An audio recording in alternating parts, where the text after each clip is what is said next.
All right, so here's I've never seen it done before yet, but we're gonna try, we're gonna do how to install the single turbo kit on your S550. So obviously, first things first, motor does not have to come out. The motor does not have to come out. This is just, the motor's already out, so it gives me a better visual to show everybody. But first step, you gotta take the factory headers off. I mean, if you don't know how to do that, realistically, you probably shouldn't be putting turbo kit on the car because it can get pretty dangerous. This is how we're gonna do the driver's side. You can see that one right there. This one's right there. They give you supplied hardware. Make sure you use this hardware because the factory studs won't fit on, I can't remember which one it is. I think it's these down here. That one and that one. They won't fit down there. So once you get the headers on, then I'll show you the next step. Is going to be getting the turbo onto your merge pipe here. Also, oil drain on the bottom. You're going to go ahead and put the line on. Oil feed you're going to want on, facing the back. Then you want to put your gates on there and there. Obviously, I don't have these two bolts on. I only have the bottom two on right now just for mocking purposes. But we're just going to go ahead and pick this whole thing up, and we're going to put it right here. So I'm going to go ahead and get this on there. And we've got to grab the 2.5-inch V-bands as well. So I'm going to grab two 2.5-inch V-bands, and then we'll go ahead and start. Right, so we're doing next. I got my handsome helper over here. That's me. No, it's not. It's Josh, but I had to get Devin. So he's gonna help me. We gotta take these V-bands. Yes. These 2.5-inch V-bands. That's gonna go there, and then it's gonna attach this merge pipe. Ready? Easy. The V-band up. Here, throw this on. It takes 3 people to do this. Yep. Yeah. Oh, shit. Oh. It's all the way out from when it blew up.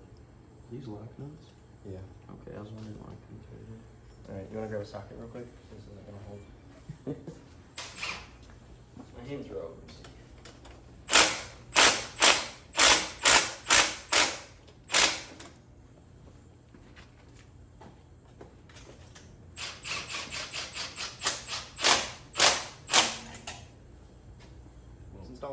All right, as you can see, we got this V-band here, that V-band on that side. When it's in the car, I'm pretty sure I would orientate this downwards because the frame rail's in the way.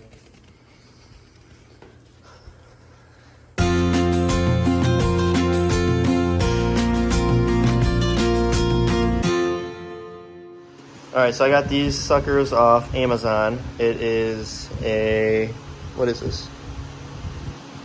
Okay, it's a 37/64 drill bit, and then it's got a 3/8 NPT tap. That's what you need to do this. They supply you with this as your drain, and there's obviously a little O-ring that goes right there. Mine's a little messed up. I'm gonna have to get that replaced, but just for video purposes right now, and plus I need to drill that pan. I'm gonna go ahead and put this back in. But I will show you where to drill. All right, so if you're doing this in the car, what I did when I did it in the car, like you don't have to pull the pan off. Take this drill bit and just dip it in a tube of grease. Because when you dip it in a tube of grease, whenever you drill into the pan, it's actually going to pick up all the plastic pieces. So then you don't get the shit in there. But since I have the pan off, I don't really need to worry about that. Right in this area. See this little middle one? It's going to be right around here is where I put mine last time. Because then if you look on the other side, it's going to come right through here. That is the location we're drilling. So you're just going to look dead in the middle of the front of the pan, right next to this. I'll show you on the old pan, actually.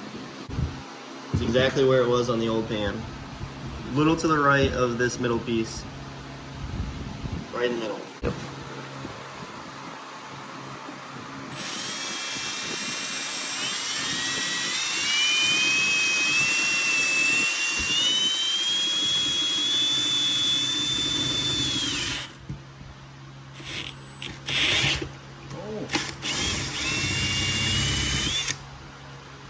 All drilled. All right, then we're gonna do a tap.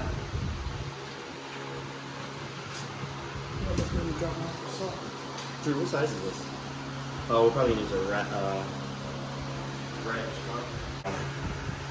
Anyway, meter start.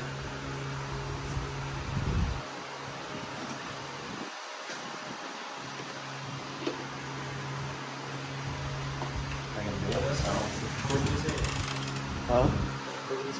Is it actually? No, it's not.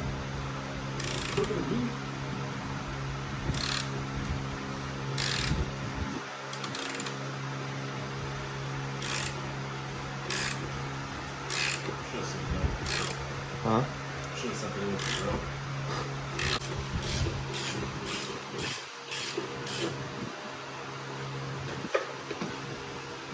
All right.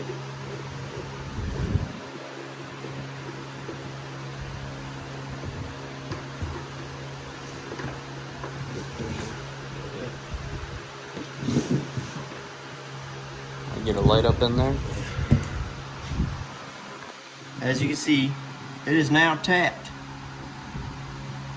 I gotta clean some of these burrs out of the way and stuff. All right, so per On3, you do not need a Teflon tape this. And if you want to, you could put JB Weld on it. It's not needed. All I did was I had the O-ring, which my O-ring's squished now, but all you gotta do is put an O-ring on it and tighten this in there. Actually, I forgot what I did have to do is drill this. Not drill this, but shave this a little bit. Oh yeah.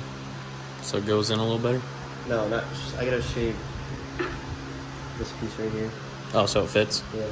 So if you actually want to, you could probably go a little bit more to the right, as long as it's a flat surface. Or right here to the left. I don't know, just so you're not here, but I gotta kind of shave this down a little bit so I can get some room because the nut is obviously not fitting on there. I'm gonna do that and I'm gonna be back. So we grind that down a little bit.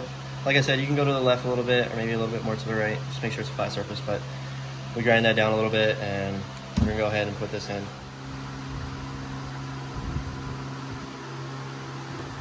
Make sure this goes in straight when you do it too. Don't mess up your threads. They're just plastic.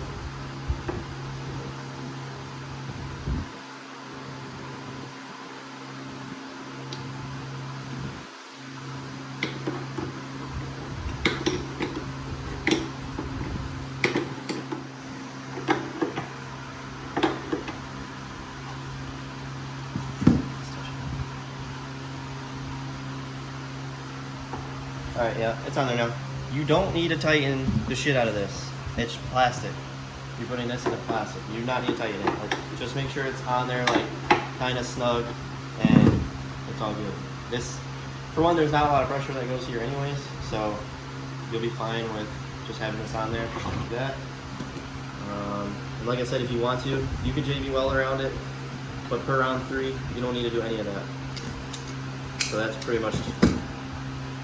That's all done. Now we gotta put this back on. Actually, I gotta clean this out, and then we're gonna put it back on. All right, we cleaned the pan out. We're gonna go ahead and put it back on.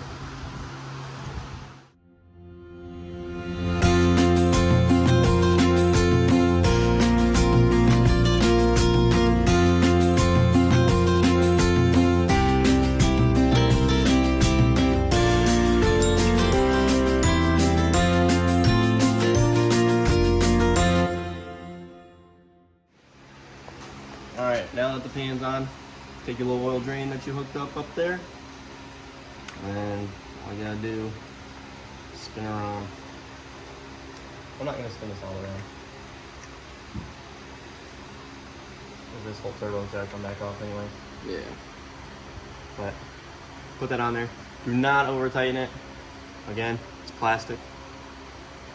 So I'm gonna show a few more things, like tips to do for inside the car. Alright, so if you're doing a bumper exit, there's gonna be differences. If you're doing a bumper exit compared to if you're doing a full kit. If you're doing a bumper exit, you can get away with just doing a sandwich plate, because you obviously have to run your oil feed off of it. So obviously the sandwich plate does exactly what you think it does. It gets sandwiched between the oil filter housing and the actual oil filter. So you have your little doohickey here.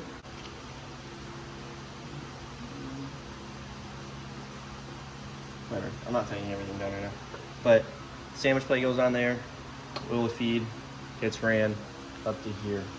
Actually, I did through here. Yeah, I did right through here.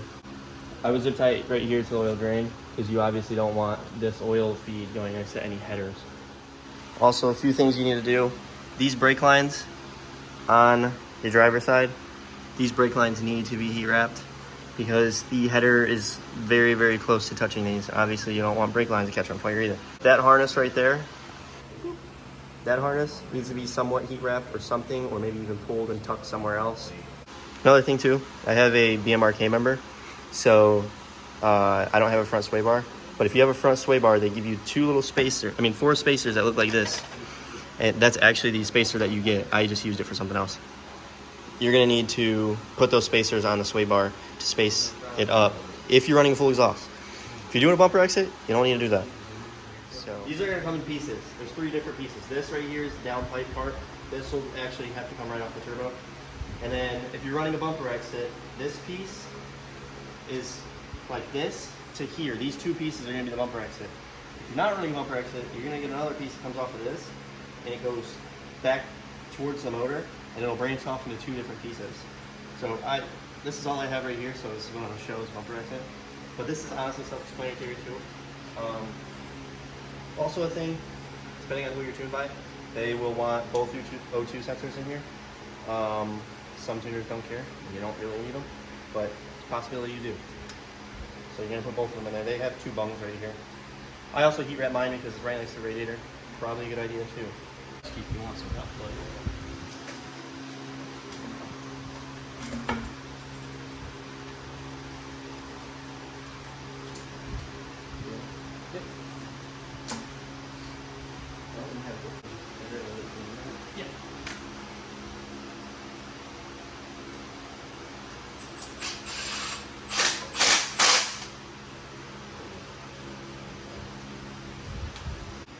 All right, obviously, whenever you get in the car, you're gonna have to actually route that. Ready? Action. All right, the one with the map is gonna be the one that goes right up throttle line. Pretty obvious, because it's gonna be up close. And that sucker is gonna go right to the left, which then is gonna meet to this pipe, which is just a big C. So you're gonna have 2 different couplers. The one coupler that goes from this, I think, 2.5 to a 3-inch, that is going to be the one that actually connects to this. Because this whole pipe is a lot bigger than all these. Oh man, I'm going to do a quick coupler on there. Thing on there. And hold on. I'm going to actually put a clamp on there. Thanks. Yeah. Alright. Okie dokie, artichoke. We got that side on. Obviously, that's how you can see. Then this side, you're going to have 2 different ones here. There's going to be the one with the blow-off valve. That one is going to actually be the one that connects right into the intercooler. And then this small piece that comes up is going to come to like a reducer here. So this is going to actually come right off the turbo. Alright.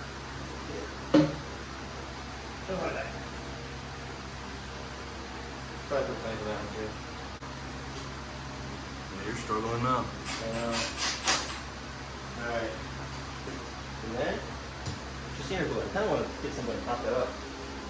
Oh man, I wish the other one was just a little bit smaller. You know how funny that would be? I knew you were gonna try to go for it. I seen you peeping it. Yeah. Just see where everything goes. All right, obviously it's really hard to do with this not in the car, but this shows the whole understanding. We have this piece, it goes to a reducer, so this is a little bit bigger than this one. It goes to a reducer, it's this small pipe that goes through here, and we have a straight, comes around where your blow-off valve goes, to, this is another reducer, small to big here, to the intercooler, straight up to a reducer for this. And then you have the piece with the MAF. Where the hell's the MAF? The MAF. And then the MAF also comes with an extension harness. Here's the MAF extension harness. Wherever the factory MAF plugs in, you're gonna get this big harness that comes along. I ran it through my radiator shroud to fit over on this side. All right, the rest of it's gonna be basically routing vacuum lines, but people do this differently, so I'm not even gonna show it. Unless I'm asked a bunch. If I'm asked a bunch, then I guess I can. But I'm not gonna be able to do that till the motor's in the car anyway. So, all right. One other thing I forgot to mention is On3 actually supplies this other radiator hose. So you're gonna put your little 90 here with your little metal pipe they give you to another one of these. And also, you're just gonna put these E-fans. E-fans are supplied as well in the kit. So you do not need a shroud. I know everybody says, well, you're gonna need a shroud because the car's gonna overheat. It doesn't. I live in Florida. It's 95-degree days. The car never overheats. It's fine. So you'll be fine with just the slim fans. And also they supply you with these as well. So everything's there for you to use.